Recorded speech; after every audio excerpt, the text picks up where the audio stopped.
Hello, everybody, and welcome to the 1% Better Recruitment Podcast with your host, Charles Kiriakou. Today, I am joined by Dan Payne, the founder of Ark Recruitment. Dan, how are we today, my friend? Yeah, not too bad, thank you. Not too bad. How about yourself? I'm all good, thank you. I'm all good. Yeah, I'm really excited to get this episode underway. So Dan and I have been working together for about 3 months or so now, is it? It is, yeah. About three Yeah, so months we now. worked together 3 months. We met at a Hisham's event, so shout out, thank you, Hisham. Yeah, really enjoyed our conversations. And yeah, it's going to be quite an interesting episode today because just before we started recording, Dan and I were asking each other, do we know of anybody in the recruitment space that's come from an army background? And the only person we could think of was Josh, wasn't it, from Trident Search, who was one Yeah. of the speakers at the event that we first met at. So it's quite Yeah. interesting. But yeah, obviously, before we get cracking, Dan, people who may or may not know who you are, what you do, your background, etc. Yeah, give us a bit of a background to you and your background. Yeah, definitely. So yeah, I'm Dan Payne, aka the Events Recruiter. As you alluded to, so I've got a military background. I was in the army for 10 years, but within the light infantry, so the rifles. I transitioned out of the forces and went into recruitment, a very odd transition. And I specialized in events recruitment, so more specifically exhibitions and conferences. Went and worked for some leading agencies in those fields, and decided actually I'm going to start my own agency. So we're now in month 4 of Ark Recruitment, and we specialize in event sales and technology. And as you said, we worked together the last 3 months to really build on Ark and go on that journey. Amazing. I mean, it's so interesting because when I first met you, you had what it was like a month after setting the business, was it? Yeah, Yeah, about that. literally that. Yeah. And when we first started working together and we were talking through like your pipeline and like how many jobs that you've got and how you've been getting business on. And I just remember just thinking, how many recruitment business owners have had that level of success that early on? And then you've just recently, well, fairly recently-ish, hired a resourcer and you were looking to and still looking to hire people. Obviously, when this comes out, you never know, you might have someone, but you're still going to be looking to grow and develop the business. And your plans and aspirations are really exciting. So I'd obviously anyone that Mm. is listening and watching this definitely follow Dan on his journey. He's very active on LinkedIn. But let's get into it. So we've got a handful of topics, and the first one we wanted to speak about was what you just said there. You spent 10 years in the military and have transitioned to recruitment. So I guess it'd be quite interesting. I mean, if I was a listener to this, I would be quite intrigued to know a little bit about your military experience, and we can kind of understand how that sort of transitioned into what you do now and whatnot. Yeah, yeah, definitely. Because it is a bit of an odd transition when you think about it. So yeah, I joined the Rifles in 2013. At that time, people will probably remember it was the height of the Afghanistan here era. There was a lot of news and press around the forces. So I joined really following in my grandfather's footsteps, who was in the forces to serve, with the full thought in my mind, right, I'm going on a plane as soon as I get in the forces, and I'm going to be going all around the world, and most likely to a kinetic area like Afghanistan. In reality, I went into the forces, so I started in Catterick, done my basic training. Is very arduous. If somebody says it's not hard, it is. It was hard work, I'll tell you that much. Um, and I joined the 1st Battalion of Rifles, so the light infantry. So everything we done was on foot. So probably could have chosen an easier unit to go into, someone who had like vehicles, but decided to go for the hard route. Um, and in that time, Afghanistan started to actually tail down a bit. So I joined at the time where we didn't know what was going on. Are we going to remove ourselves from that area, or what? And ended up just becoming a bit of a traveler. So I got sent to, in my period of 10 years, which doesn't sound like a lot, but it was, because you spent about 4 to 6 months in each country. Got sent to 15 different countries, um, doing peacekeeper missions, doing training for local armies, such as like the Kenyan Defense Force, helping them upskill themselves to look after their own forces and people. So going from that lifestyle of being a bit of a jet setter, going around everywhere, and with the main point of my job being, we're going to go train other forces, or are we going to go into a kinetic area? Luckily enough, I didn't really go into any kind of real kinetic areas myself, but I did help other forces to upskill themselves to go in those areas and do well. one of the main ones being the likes of the Kenyan Defence Force and a few others. So yeah, it's a bit of a whirlwind from that 10 years, as I said, 15 different countries. I ended up doing several different roles in that time. So starting off as an infantryman, I then actually went and done a course that was a mechanic within the infantry, and then I ended up in recruitment within the infantry. So, Oh wow, okay. so which actually led me to the transition out of the forces into recruitment, and I was quite lucky to do so. There was a slot that came up, and there's a thing called an RCMO, which is your regimental careers managing officer, if I'm right in saying. So pretty much the person that decides what you do with your life in the forces. And he said, why don't you go on a recruitment posting? It's where your wife's from, which is Exeter. Shout out Exeter. And I got sent there and I worked closely with Capita. That gave me a real insight into the resourcing of a candidate, taking them through that candidate journey and a placement. So as I started to tie up my time with the forces, it just felt like a natural transition into recruitment.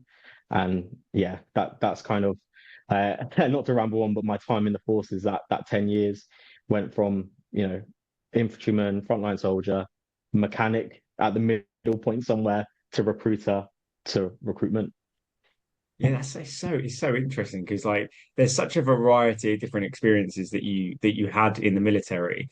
But did you choose to get into recruitment? Because obviously you mentioned there that you had some experience with the resourcing and understanding about matter recruitment, but was recruitment something that you actually wanted to do, or was it like 99% of people where you kind of just fell into it?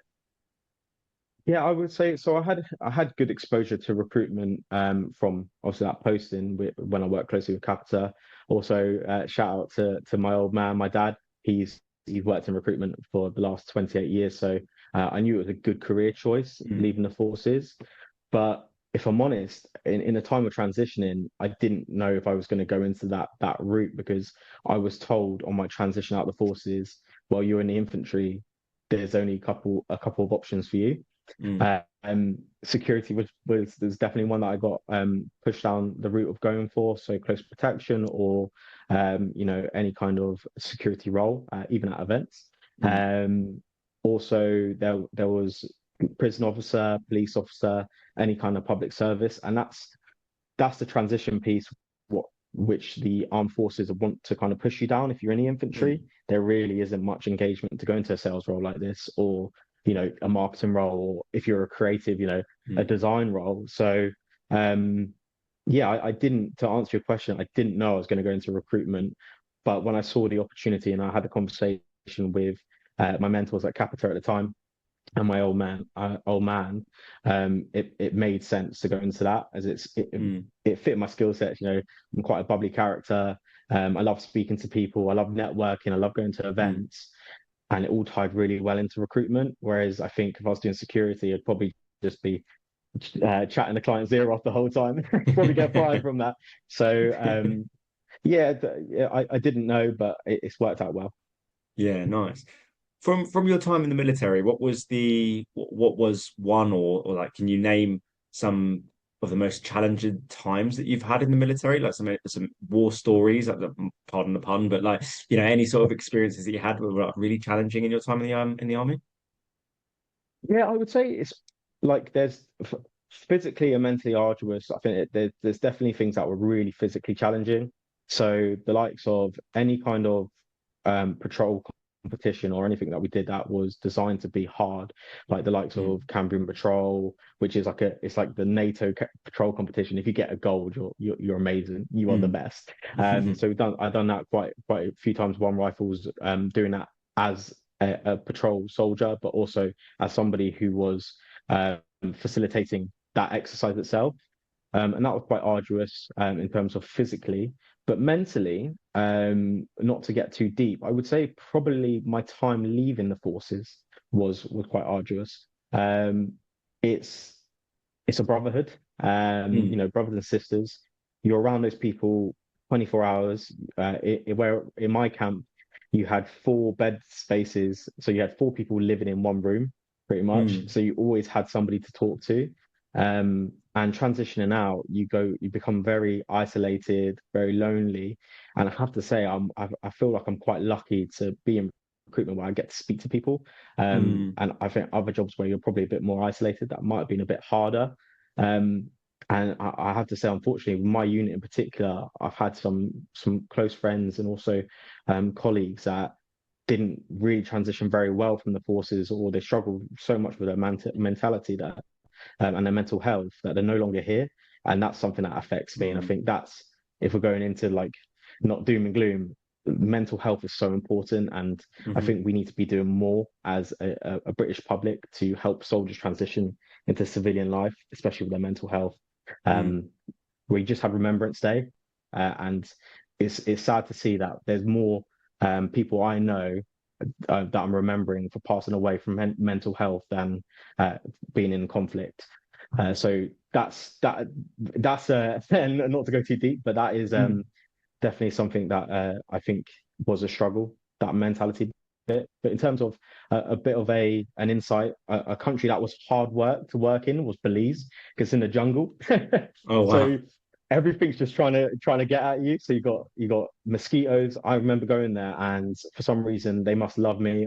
Maybe I'm sweet. I don't take sugar in my coffee, so I always say I'm sweet enough. Um, but I look like Kim Kardashian within the first day. They decided to all attack my lips. So I had loads of mosquito bites on my lips. I honestly, it looked like I had Botox, lip filler, all of that. And I just remember thinking, this is like the first day, like, and and I got like That's 6 crazy. weeks of just being in the jungle. I'm scared of spiders. Happy to throw my hands up, and I remember just being in my hammock and this spider that was probably the size of two of my hands together, like that, just Oh, crawling across my hammock on top of me, and I just didn't know what to do. Just froze it. I was like, right, don't move, because if it was like we got a brief on all the different animals and spiders, and it's like this one can, if this one bites you, I think it's like a brown recluse, you're probably gonna pass away or whatever. And I'm like, great, Jesus right. Christ. So, thanks for the quick vote of confidence. It's like, honestly, so that was a challenging environment, not only because of the kind of wildlife, but also it's very humid. You're in a jungle, navigating as well in the jungle. I went out as an advance party, and I remember I got Mm, dropped off at one point, and they don't tell you that is the maps are, they're not, let's just say they're not very accurate. They're mm. accurate, but not enough for you to go, I know I'm going to get there. That's really easy to do. And I just went on a bit of a wild goose chase by myself in the middle of the jungle, trying to find where we were setting up, right? And managed to get myself lost, sweaty. Thought that I was going to get bitten by a tarantula, a jaguar, or a python. I don't know what. But that was definitely a funny one and a really challenging place to be. Jungle warfare is not for the faint-hearted. And at that time, I was transitioning from my frontline role to mechanic. So I was not Mm. only doing the jungle bit, but I was also going back in the evenings to fix the wagons, which was a nightmare because I felt like I didn't get any rest. Um, Really fun place. I went to Las Vegas for 6 weeks, courtesy of the Queen, God rest her soul.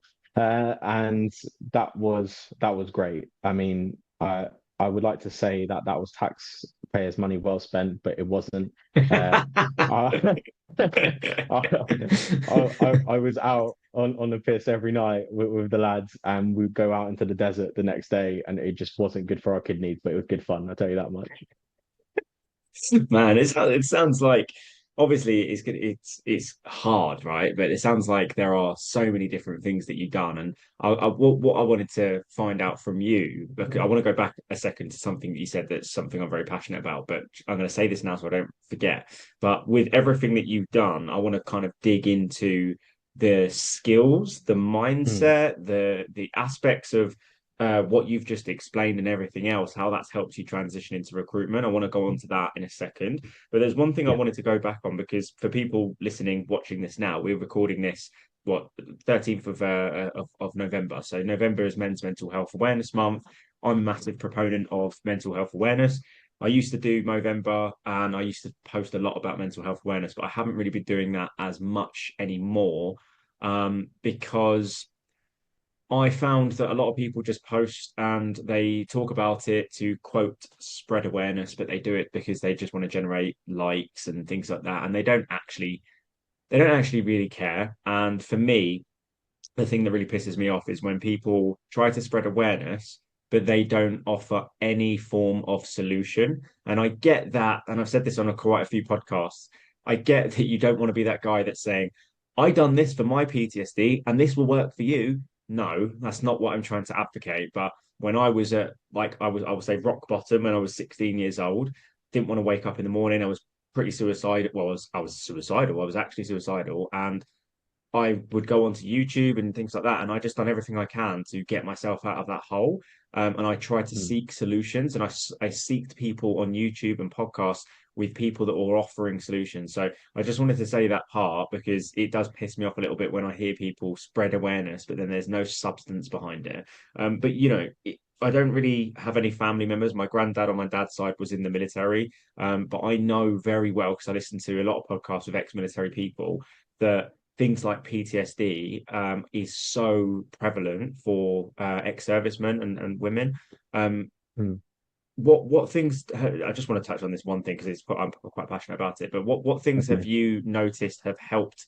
By the way, this can transition to recruiters as well that are going not through PTSD but through anxiety, depression, but specifically Yeah, for like definitely. the ex-servicemen and stuff. Like, what types of things have really helped with their mental health?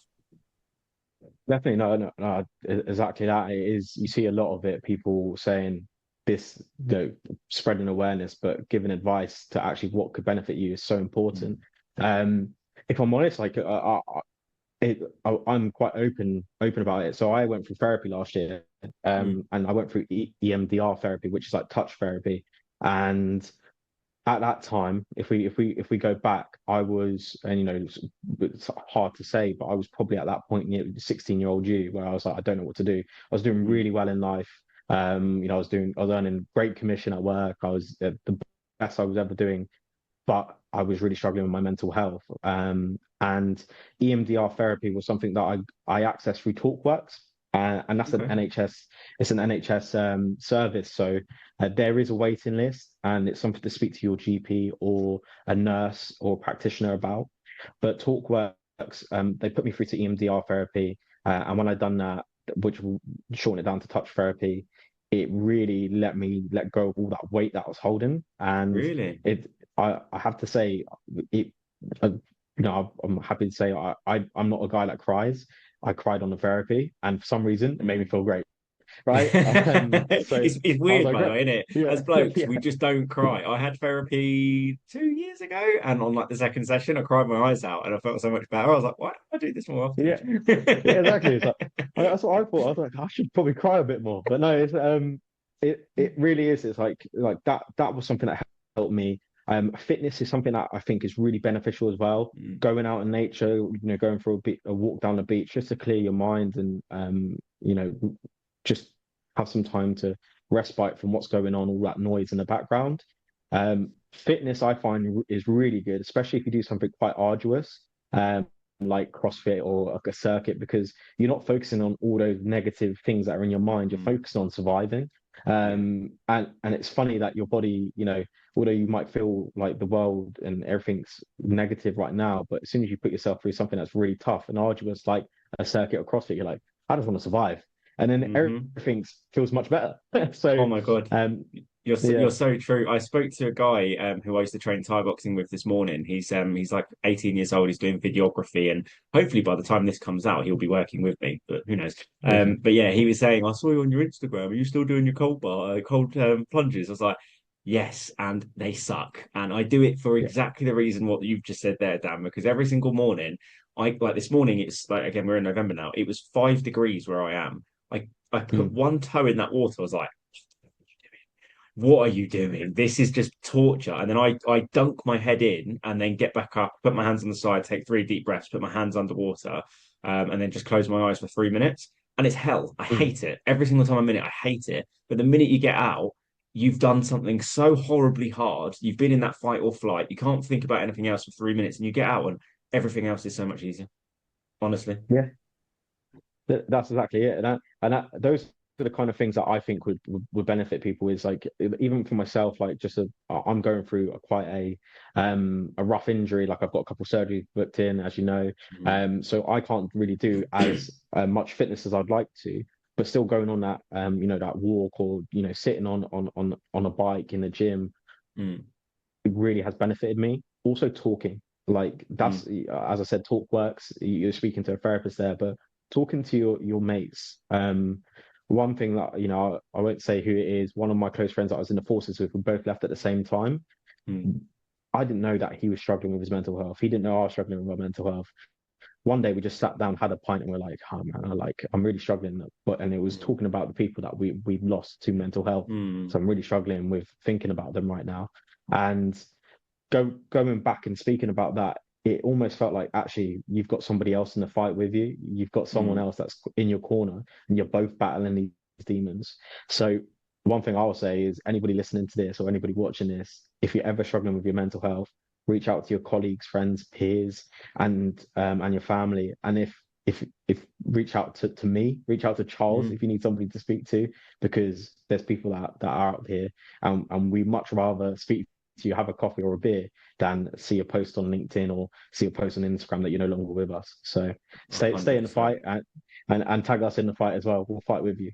Yeah. Oh, mate, I couldn't have said that better myself, mate. And I'm glad that we had that conversation because, like, anyone watching slash listening can tell that that is incredibly authentic. It's not bullshit manufactured, trying to get bloody sympathy likes and stuff like that. You and I have both been through our own demons, although it might be from different sort of backgrounds and reasons. But I think so many people, especially this day and age, are going through shit, but people don't know the strategies to cope with these. They don't know tools and techniques. And the things that you mentioned there are complete, well, some of them are completely free. If you don't have friends and family that are, because there are members of my family, if I was to sit there and be like, I'm feeling a bit stressed, they'll just say, man up. And I'm like, great. So there's certain families, Yeah. members of my family won't speak to about it. Some people who, if you do have friends and family, speaking's great. I've got a new coaching client yesterday, and she said that she struggles with anxiety. And I was like, when was the last time you done a workout? She's like, I can't remember. I've got a treadmill underneath my sofa. So I set her a task, which was not even quote recruitment related, to just pull her fucking treadmill out, get into the habit, and just do 5 minutes a day. Do 5 minutes of breath work a day. Just little things like this. The one thing I wouldn't Yeah. recommend people to do, but I will say it now, and I don't give a fuck. I know some people will be like, oh, we're not allowed to talk about that. But I wanted to ask you about this because this is something in America they've done a lot of studies on, especially for um, ex-servicemen and women, is the psychedelic therapy. Have you heard about this Mm. for people with PTSD and stuff? No, I haven't. Is it like some sort or drug or something? Yeah, so they've it's a company called a company called MAPS. It's like the Multidisciplinary Association of Psychedelic Studies, and I think the guy's called like Rick Dobbs or something. Forgive me if I got his name wrong, but he's done a shitload of studies since the 1970s when they first synthesized MDMA, which everyone knows is a popular party drug, right? They Yeah. particularly used that for in psychotherapy for people that have PTSD. And the reason why this worked, and I'm not advocating for people to go out and smash loads of pills and do Mandy, I'm not saying that. Look into the research, it's Yeah. very fascinating, although it will piss you off because when you realize that it's actually illegal and that they can't use it for psychotherapy and stuff, it will anger you.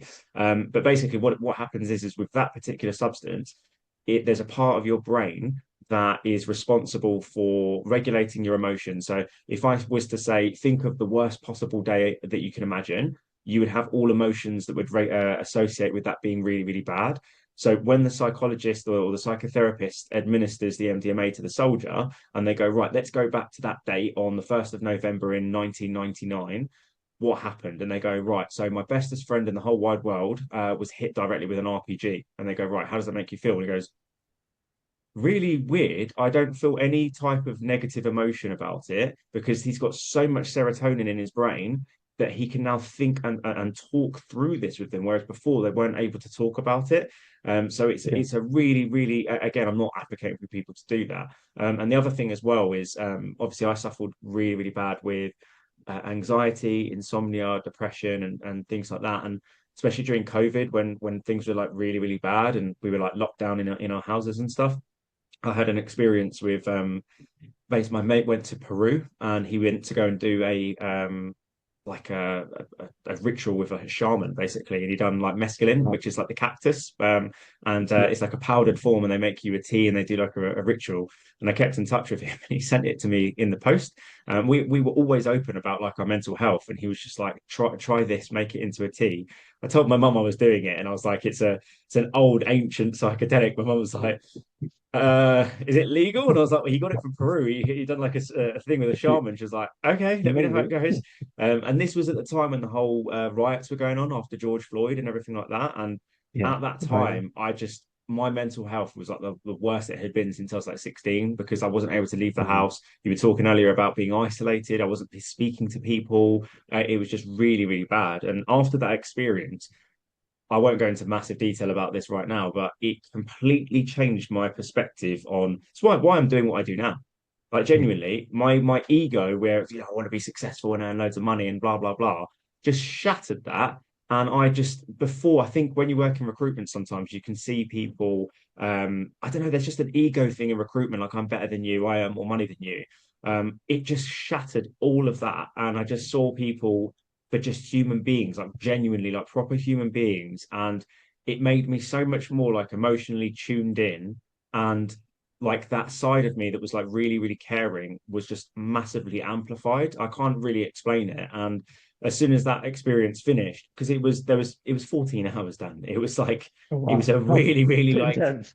there was yeah, there were moments of it that were like, okay, like I'm holding on in a roller coaster. This is Yeah. really, really hard. But like you were talking earlier about going through really difficult things, when I came out the other end, I had never felt more grateful in my life. Like I just went downstairs, hugged my mum, hugged my brother, hugged my nephew. I was just like, just overwhelmed with gratitude. And from that day, I have just tried not to take life too seriously and be really grateful for literally everything I have to the point that my missus gets really wound up because she's just like, oh, it's a shit day. We're alive. We're breathing. Be Yeah. grateful. Yeah. She's like, for fuck's No, it's true. I think that's another thing. It's like practicing gratitude because, and that's one thing I reflected on as well. Like that. That's amazing, by the way. I have going back on the psychedelic thing. I've heard about ketamine for depression. that's another one. Mm. I've seen that in America. I don't know if they're going to do that in the UK anytime soon They do it with in our the drug UK. laws.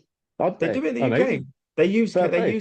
they use ketamine for injuries. So if you've got like a broken arm, there's a video that they do it in the NHS. They'll inject you with a high dose of ketamine. It's a dissociative, but they use it for Vice done a documentary about this. They use it for depression. They've had Yeah. insane results, but it's not the powdered stuff that you see the kids doing. It's like injected. Like Yeah, I'm about to say, I it's was like, different. We're not I've we're got not saying to go out and do it, but you know.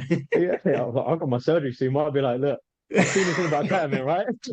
So, but I know you've got it back there. Yeah, sort me out.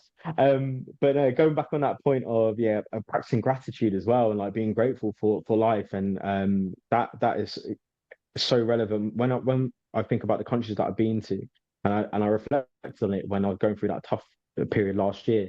I was like, places like Kenya, a really good example is we would be in our uniforms, we would be going out, and there'll be children chasing us for rations, and they would just be happy with the rations we gave them.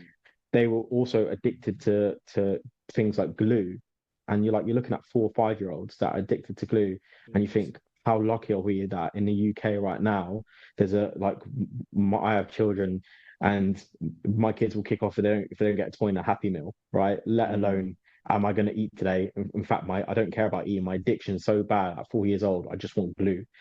One of the sad stories is a child, he must have been about 8, and his sister was about 2 or 3. And it actually gets me quite emotional when I think about it because of my children. He was trying to sell his sister to the British soldiers, like as in like obviously we were all like, look, no, take the rations for money so he could go buy glue. And you could see that he was heavily addicted to glue because he had a glue bottle around his neck with a bit of, I don't know what it was, like rope, and his eyes were like yellow, like because where he's been, having so much of this substance. So like Fuck it's a lot me. worse in other areas, and sometimes it's hard to think, actually, I'm so grateful that I just have to worry about if Labour's going to do a good budget or not. Or, you know what I mean? Or because there's much worse situations that we could be in, being in conflict right now. Look at what's going on in the world. People's lives have just been switched in a heartbeat because a missile just come through their front door that they weren't expecting. So yeah, that gratitude piece is so important to just reflect and go, actually, today's not that bad. It's cold, it's November, but my heart's still ticking, and Mm, I've got food in my belly, and mm. I'm alive, as you said. Yeah, yeah, mate. Honestly, there's not. I would say I'm pretty like in tune with my emotions and stuff, but like my hairs went up when you said he was like 4 or 5 years old. Did you say Yeah, trying yeah. to sell his sister for fucking glue? That is absolutely just that's heartbreaking, man. That really is. That's actually heartbreaking shit. But no, I think with everything that you've mentioned there, with like your experience in the army and stuff, I'm going to go back to what I was saying earlier. I know from working with you the amount of things that you've had to kind of the obstacles that you've had since setting your business up. And it is very much like water over a duck's back. And clearly, I mean, if you're seeing 4-year-olds being addicted to glue and trying to sell their sisters, then, a client maybe pulling a job ain't so bad. Like, do you know what I mean? I um, definitely, I related to so the people in my team. So all the time, it's like, look, it's okay if we lost out on a job to a client, it's like or something like that. It's like we're not in the trenches. Like we're picking up the phone. mm, Like what's the worst that can happen? Somebody says no. Cool, let's move on. So yeah, yeah. it's so true. So moving into recruitment then, Mhm. what would you say were the 2 to 3 things that you took from the army that have been most beneficial, that have helped you succeed in your recruitment career so far? Yeah, I think first of all, mental resilience. As you said, although they have affected me, but there's still you get that barrier of against mental resilience first from the physicality of training, having to go through that, um, the lack of sleep, and the constant kind of evolving nature of the forces. You're always trying to adapt to what's going on, whether that be a brief, there's a new threat on the ground, or there's there's a certain type of python in this area. Don't get bitten, Mm. or so having to kind of adapt as well. So I'd say mental resilience, adaptability, definitely, and then the third would be communication. So one thing that they really push on you in the forces is you have to be able to communicate at all levels, whether that be to your friend who's at the same rank as you as a private, or to King Charles. So Mm. you've got to be able to communicate effectively, and that they put you in high pressure situations. In like, I remember 18-year-old Dan going in front of a audience of about 200 soldiers and having to give an icebreaker, be like, Dan, I'm like, lost, and like, and really being able to present to that audience so young, and they do it for everyone. It really makes communication on the outside when you leave it makes it an easy transition. So those are the three aspects I think have really helped with my recruitment career, because you can throw me in a public place and let me speak, and I'll be happy to do so. Doesn't matter how big the audience is. And I was probably from the training that it gave. Yeah, nice. So you mentioned earlier that you're kind of known as the events guy, right? I think a Hmm. lot of people listening to this podcast, this particular episode especially, will know that I bark up the tree around business development strategy and networking and just getting in front of clients, all the rest of it. Like you've been doing this market for quite some time. You're very good at Hmm. what you do. What would you say are what if you could go back in time when you started your recruitment career, what advice would you give yourself to get even better at business development, or get there a little bit quicker with the advice that you now have for the amount of years that you've been doing recruitment? Yeah, I would probably say, going back, if I were to give advice to the old me, I'd say focus on relationships. Um, Mm. Go relationship first. Old me was very transactional, Mm. and it was all about like, I'm going to pick up the phone this amount of times, and I'm going to get some deals across the line. I think that relationship piece of building meaningful relationships with your clients is so important. And without having relationships, Ark wouldn't be here. Like that, Mm. that's the long and short of it. So yeah, focus on relationships, focus on building strong relationships, and the rest will follow. I see it, I like to call it like making a friend. Every time you Mm. pick up a phone, don't try to sell to anybody. Don't, you're trying to offer a service, but if you can give them something in return, and they get something in return, then it's ideal. It's there. Going back onto it, I'm harping on now, but relationship would be the only thing that I would change, because the rest of it, I think it's talked about a lot on loads of podcasts, personal branding and all of that. And yeah, I have quite a good personal brand on LinkedIn, but I would say relationship first and the rest will follow. Yeah. I say that to people in training all the time. I learned a quote from someone who I'm not going to give any credit for because he's a knobhead. But yeah, he said, yeah, if you chase the relationships, the vacancies will follow. And it's so true, mate. It's so true. I was quite fortunate that when I done healthcare recruitment for 2 years, um, you had relationships with clients, but once you got on the NHS frameworks, like you didn't really need to BD. It was just find candidates. And if you didn't have good relationships with candidates, the nurses were quite they're quite like sharky. Like they would just be like Hmm. they'd be booking themselves into shifts, and then one day, like you check your timesheets and go, "Hang on a minute, Dan's not done any shifts this week." So you give Dan a call and be like, "Hello, mate, you're right." It's like, "Oh yeah, working with this other agency, they're paying me 50p more an hour." You're like, "What the fuck?" Like, so you had to have like a mustard relationship with them because Hmm. the nurses I used to have would call me up and say, "Hey Charles, yeah, I got a call from Dan from Ark. He's just offered me shifts at the same hospital, but for 50p more. Like, what are you going to do about it?" I'm like, right, let me do some investigation. And if you do some Yeah. more shifts, I'll pay you more. But yeah, relationships, like, honestly, like, that is good advice. But on that, though, for maybe someone that's listening, and to be fair, mate, like, I don't know about your thoughts on this, but I deal with so many younger recruiters that it whether it's they just naturally aren't very good at building relationships, or maybe they've been taught or seen their director do this where it is quite transactional and they kind of go in there and Hmm. it's like, have you got any jobs, like that type of thing. Yeah. What key bits of advice in terms of building a relationship with candidates, or let's just say with clients initially, how would you advise someone to get better at building relationships?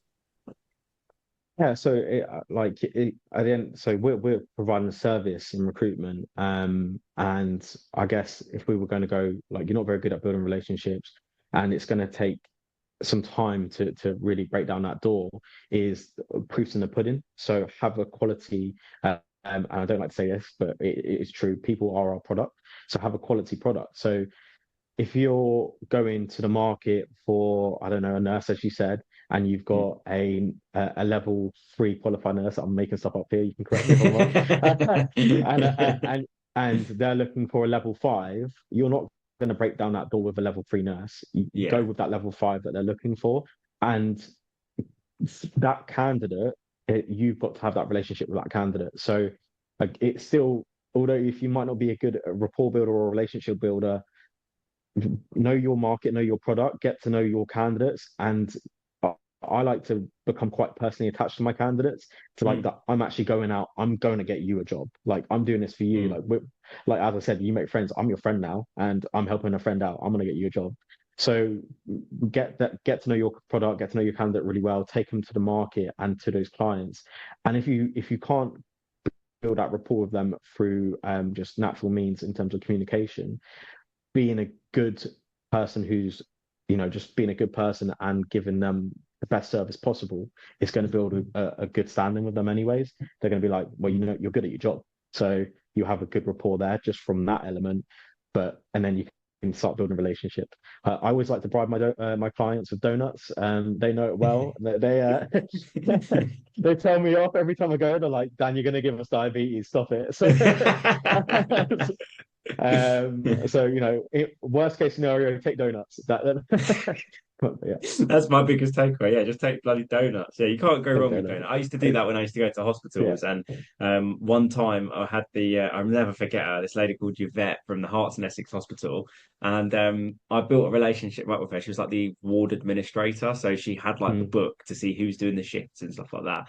And as a joke, I said to her, like, do you drink? And she's like, yeah, there's a fucking bear shit in the woods. I was like, but what do you drink? Like, what's your thing? Yeah. So she jokingly said, like, oh, I can't remember, I don't know brands of champagne, but she gave me some like astronomical expensive brand of champagne. She was like, oh, I like the finer things in life. Blah, blah, blah. I was like, oh, okay, yeah, nice. Not good to know. Went down to the hospital to go and see her and gave her this bottle of champagne. And as soon as I pulled it out of the Tesco's bag, she looked at me and went, come in my office right now. You cannot show people that you've brought this is bribery. This is the NHS. You can't do this. I was like, oh, I'll take it back then. Oh No, dear. don't take it back. Book your Yeah. shifts in, but don't do it again. So fucking funny. Yeah, it's true. It's like, yeah, I think there's a whole corporate bribery thing now you can't do. But yeah, and I think, like I said, leading with your product or donuts, one of the two. Yeah. I've got really good candidates or really good donuts or both. Yeah, yeah. It's like you sign us up, you're retained, we're going with both. Let's go. Oh, I But love yeah, it. I love it. Yeah, I see a lot of recruiters these days that like they get on the phone and it's like they forget they're speaking to another human being and they take it so seriously. And it's like, hi Dan, yeah, I saw online that you're looking for an events manager. How are you getting on with the search?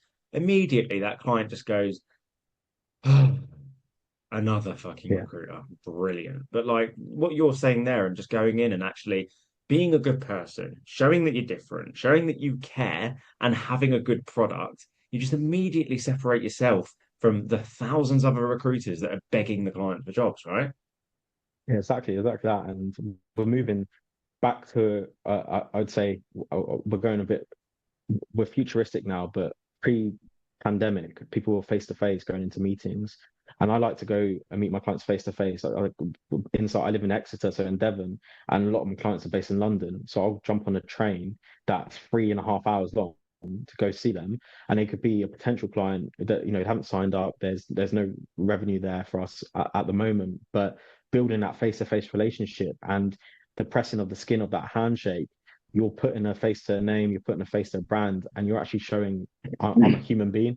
Yeah. I'm not and I think that real human touch, as you said, Mm. and just being personable and kind um, goes really far in today's market. Oh, 100%. I met like an investor yesterday. He's like a board advisor and investor, and hopefully he's going to be coming on the podcast. And I was saying to him because he was asking me like how business has been in my first year, and I said to him one of the things I've noticed is so many recruitment companies haven't had a lot of coaching training in person. A lot of it has been online, and there's a lot these days with like the online learning platforms, and there's so much stuff out there for young recruiters, but you know, I just think back to when I was a recruiter, and I'm sure you were probably quite similar. If I had to jump on a Teams call with some, recruitment trainer to like learn about business development strategy, I'd probably fall asleep. You know what I mean? So, Yeah, going into an office, meeting the recruiters, giving them a handshake, meeting the founder, having a hug, having a laugh in person, going to the water cooler with each other, like it's just different gravy, man. But a lot of recruiters these days feel like I can't go meet this client until I got terms signed up with them. What? yeah, yeah. I've heard that as well, and because I know businesses probably don't want to put a cost to a train ticket or whatever it is to, like, I get it from a financial standpoint, but at the same time, it's about building those relationships. And you can have there is businesses that do really well from transactional deals. And but if you want longevity, definitely with if you're working with a startup and next 5 years at Google, you could be the agency along that journey. And going in and having that, giving them the donuts, having a handshake Mm. could be the difference between you and them going for a big enterprise agency. So, yeah, I've noticed that as well from working with different agencies in the past, and people here. People are quite reluctant to go see people face to Mm. face if there's a cost attributed to it. But I think it's so important. Like, I just jump on the train. And trains are getting expensive now, to be fair. So, They are, yeah. Yeah. but yeah, go see people. That human touch is so important to us. Yeah, no, that's amazing. So the other thing I wanted to ask you, because I'm conscious of time, but there's a couple more things that I wanted to run through. So your business Mhm. has been going for 4 months, right? Yeah, that's Yeah. correct. Um, what's it been like running your own recruitment agency? Like you must have had, I mean, I know firsthand working with you, you've had a lot of Yeah. ups and downs, but like mainly outside of work, right? But like, what was the transition like your first couple of weeks from knowing you have a salary, going into an office, working with a company, not necessarily having the worries that you have now? What was that first few weeks like when you're like, fuck, I'm my own boss now? Yeah, I would say yeah. It was gut wrenching. I was nervous, excited, still am. Yeah. And I was just just trying to put my best foot forward. I think that safety net of that salary, I was getting a good salary and earning good commission was like actually Now I'm kind of giving that all away, and I don't even know if I'm going to make this work kind of mindset. Mm. So I was like, right, it's all or nothing. I was like, we're going for it. I'm burning the ship behind me. There's nothing there. I'm on a Hmm. new ship now. I'm rowing this boat by myself. I better make this work. Um, so the last 4 months, as you know, there's been ups and downs. There's been some mad stuff. If we went into, we can go on to it for like hours about what's been going on in my outside of the business. Mm. But focusing on the business, I I was quite shocked of how much support I had from my network in terms Mm. of, as I mentioned, those relationships that were built from previous years and outside of recruitment entirely. Um, People were just supporting me and were so supportive and just wrapped around me and like, you can do this. Like, we believe in Mm. you. Like, why haven't you done it sooner? So, um, yeah, it's been interesting. It's been definitely a roller coaster of emotion. Learning how to send an invoice. That was hard work. I tell you what, admin's not my not my forte. Um, but yeah, we managed to have some early on success, and I think without that early on success, it might have been a different story, but we managed to kind of grow our pipeline, and at the point, as you said, like scaled a lot quicker than thought I ever was going to be. Mm. Just for insight, I thought I was going to be a one-man band for the next 2, 3 years, and now we're looking at 4 employees in year one. So, Insane. um, yeah, it's been interesting. Definitely a roller coaster of emotion. That's how I'd summarize it. Yeah, no, it Yeah. usually is. And I echo you when you say that, especially the first 3 months or so, like when I first set up, everyone and their nan was messaging me on LinkedIn, like, oh, you should have done this sooner. If you need anything, I can introduce you to this person. And then I won a client off of the back of like a referral from someone I went on their podcast, and I was like, this is great. And I remember Hisham done a post like for founders, like once you hit that 6 month mark, you're on your own. And I just hit 6 months and I saw that post and then just like crickets. Like it's like you're a big boy now. You're running your own business. You're a founder. You don't need any help anymore. And I'm just sat there like I'm still so clueless. It's hard, So man. It's scary, isn't yeah, it? it definitely is. No, in 2 months' time, I'll hear those crickets. They'll be coming. But yeah, no, no, I definitely feel you on that. It definitely feels. I would say though, I feel like my feet are underneath the desk now. I feel like everything's Mm. starting to fall into place, and it is all that hard work from those first early months of putting in like 18-hour days of just like I'm Hmm. just gonna do as much outreach, does put infrastructure in templates, LinkedIn posts, schedule them for at one point I was scheduling LinkedIn posts for 2 weeks ahead. All that kind of Insane. stuff has put us in a good stead for where we are now. And yeah, I know we had a conversation before this, but we're starting to bring on like retain clients and stuff like that, and Mm. it's all falling into place now. Yeah, that's amazing, man. Well, look, the last thing I want to quickly discuss before I move on to the final question is something that you're quite passionate about. And obviously, coming from the military background, this obviously ties into the whole conversation we've already had. You mentioned something, and this really resonated with me about people saying that you can't do something. And you coming from a service background, going into recruitment, there's going to be a lot of people saying you can't do this. And I've pretty sure I've told this story a few times on the podcast, anyways, but just in short for people that already heard it. Like when I was 19 years old, just before I turned 20, I was signing on to the job center because I just couldn't hold down a job and I needed to sign on, right? It's embarrassing. And I went in and I missed the last two ones because I just Mm. wasn't getting up in the morning because, again, mental health was on the floor. And I finally went in. They said, we've suspended your pay because you missed your last appointment. You have to come in on the 23rd of December, which was my birthday. I had a tantrum in the job center, ripped up my sheet of paper, threw it at her because prior to me having a tantrum, I asked her, is there a job that I can get that helps people that can earn loads of money? And I've noticed I'm quite good at helping my friends in interviews. Is that like a Mm. career? And she said, it's recruitment, but you won't be good for it. And that lit a fucking fire under my ass. I was like, don't you dare tell me I can't do something. And then I've got an apprenticeship and I've been in the industry. By the time this comes out, it'll be over 11 years. So talk to me because it's a clear, when we spoke, it's clearly a topic you're quite passionate about. No, exactly. I think there's several people that said I can't do things, and I've got that kind of fire in me that like, I'm going to prove you wrong. Watch this. I've Mm. got almost a watch this space.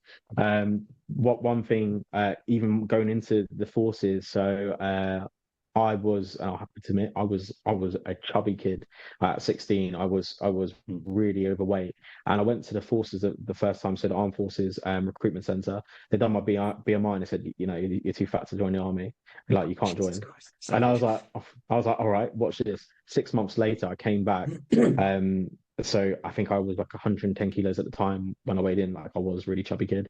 I got the photos to prove it. And I turned up 6 months later with a six pack, weighing 68 kilos. And I remember the nurse Damn. go, "Yeah, the fittest I've ever been in my life. Haven't had a six pack since, so emotional damage there." But the nurse went like, "You've done such a good job," and I aced that assessment center, end up leaving it. So you get graded A, B, and C, end up leaving it with an A grade. And that was literally from that. I remember him. It was a sergeant in the Croydon Assessment Centre. He was in the PWRRs, and I was going to join that regiment. And then, out of spite, I went into the rifles. It was him that told me I couldn't do it, and I was like, I'm doing it. And then vice versa. At the end of my military career, as I was transitioning out, I went through a resettlement program as they're starting to do for everybody now, which is actually quite good.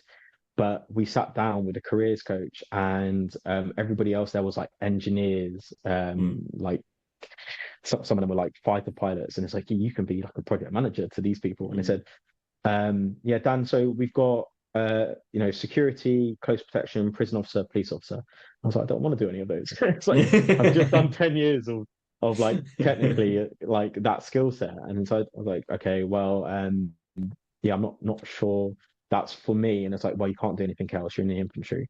You know, that you have no trade. You know, you've got nothing to go into. So the only thing that relates to that is security. So you kind of shit out of luck here, mate. Go into one of those. I was like, right, I'm not doing that. I went into recruitment, and you know, as you said, I love proving people wrong, saying like I can do it, Mm. and it's the same with Ark. Like Dan, you know, why would you give up your job? As you said, you're settled, you're doing really well. You know, it's a hard market. You can't start your own agency in this market. It's a downturn in the industry. The REC have reported a downturn since 2023. I was like, you know what? We're in the middle of it. I'm gonna launch a business. Well, prove you wrong. So I like to make just a short story long. I like to make my life a little bit harder, but Mm. you know, proving people wrong is, I think it comes from that early mentality of someone saying, I can't get into the forces, and then I end up getting in, spending that 10 years in. Um, but everything I've done in my life, like looking back on it, has all led me to, you know, where I am today, whether that be the mental challenges from the forces, the Mm. mental challenges transitioning out of the forces, um, the fit losing a bit of weight getting into the forces, Yeah. and to where I am today in recruitment from my experience in my previous employers. It's all kind of manifested to where I am today. And if I look back to you know, 16-year-old Dan going into that assessment center, 110 kilos, and now I'm a business owner, you know, like 15 years on, I'd be like, nah, no way. Mm. So yes, that have that kind of fire in me Yeah. to do things that people say I can't. It's just that, you know, it's just something I go through with people all the time when I do coaching about just reframing things. Because my old boss said I was never going to be able to set this business up and said that I was shit and all the rest of it. I had that person from the job centre. I've had so many people in my life tell me that I'm not going to be able to do something. And you can easily look at that and go, they're probably right. Like me moving away from recruitment, I've done recruitment as a recruiter and a bidding manager for like 8 years. And then I moved into an L&D gig with no L&D experience. The level of imposter syndrome I had in that first 6 months was absolutely rife. There was people saying like, you're not going to be able to do that. Do you know what I mean? But yeah, for people that are listening, just reframe it. And if you're really Hmm. passionate and driven, like you clearly are, and it sounds cliche as hell, but you can do anything that you put your mind to, 100%. Definitely. No, definitely. Like, and there's people that are in security right now that I serve with in the forces that are amazing. They're so intelligent. They've got so much charisma, and they could like I could see them presenting the news. Someone that's like, you know, people would idolize, but all that skill set is kind of it's it's been kind of pushed down by the naysayers. So don't listen to them. Take that risk, like without taking a risk and find something different. How do you know if you're going to be good at it? And you know, there's that. So not to be cliche and cheesy, but no risk, no reward. You know, Mm. and if you listen to the naysayers and you stay in the same situation, you might not see the dizzy heights of the reward of taking that risk. 100%, mate. But before I ask you my last question, there's something that I actually said to someone when I got made redundant from my job. They got me an interview for another L&D manager role.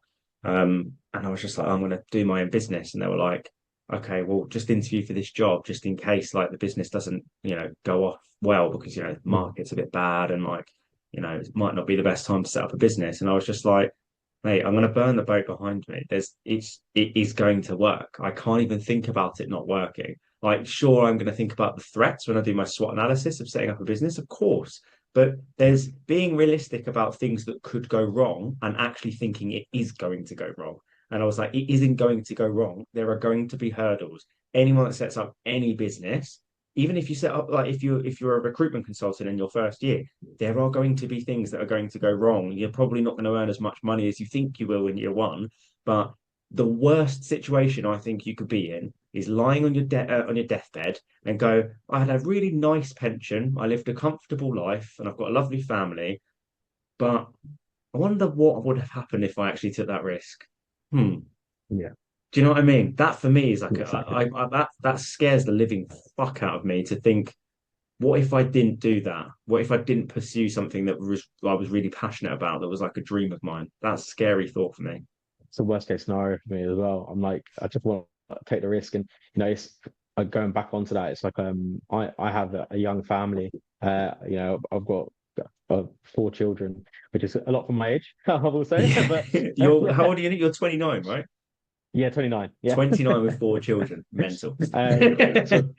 So everything I do has to, going back to that SWOT analysis, I have to think about worst case scenario, what happens for them, and that's in the back of Mm, my mind.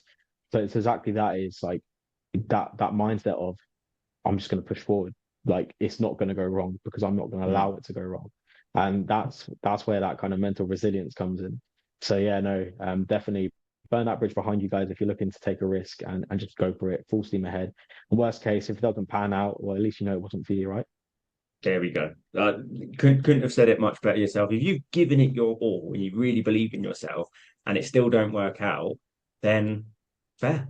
You've given it a crack. And sometimes it takes strength to say, all right, I'm going to stop this, right? Sometimes it takes strength to quit, right? But Mm. if you're really passionate and you've really got drive and you think there are things that you can do better, then keep fucking going. Cool, mate. Honestly, I feel like we could just chat. I mean, what we have chatted about so many different things. Spiders that could kill you, mescaline trips. You know what I mean? Business development strategies. Like this is the most wild episode of the 1% Better Recruitment podcast. But no, I really enjoyed it, So, mate. And I knew this would be a really, yeah. really good one. I said to for people listening, like Dan and I were going to do this before. And I was like, oh, we'll do one in person. And I was just like, fuck it, let's just get it done before 2025, like record it before 2025. And then in 2025, I'll be releasing kind of what the goals are for the podcast. But I want to do at least two live events with the podcast, and I want to do face-to-face ones and slowly transition, even though it's easier to get more of a volume. Like obviously you're based in bloody Exeter, right? So this is Yeah. way easier. But yeah, as you know, the final question I ask people is following today's episode, how can people get 1% better in recruitment? Yeah, so I would say, and I'm gonna link it, the whole thing together, talk about relationships, talking about mental resilience, mental health, is if you don't, if you're struggling with anything, talk to someone about it. So whether that be your manager, your peer, the person at the coffee machine, whoever it is in your office, because that that 1% that you're trying to find, somebody else might have the answer for you. And it links back into that relationship piece. If somebody can give you a handout there, some part of advice, then just from a quick chat over a coffee or whatever, you can link that back to your day to day and maybe help them with a piece of advice. So just really being yeah, just being there for each other and talking with your peers, neighbors, friends, colleagues, no matter what it is, whether it's to do with recruitment or anything else. I love it, mate. That's a very, very beautiful message to give people in recruitment. It's something as an industry we are getting better at, but certainly something we can get even more better at. I like the fact that you also shared various things that have helped you and was quite open and honest about the difficult times, which takes courage to share that. So I really appreciate that. And I would just secondly, I would just echo it. And I've said this to everyone that I work with. I always say to people, you can reach out to me. You've said that people are more than happy to reach out to you.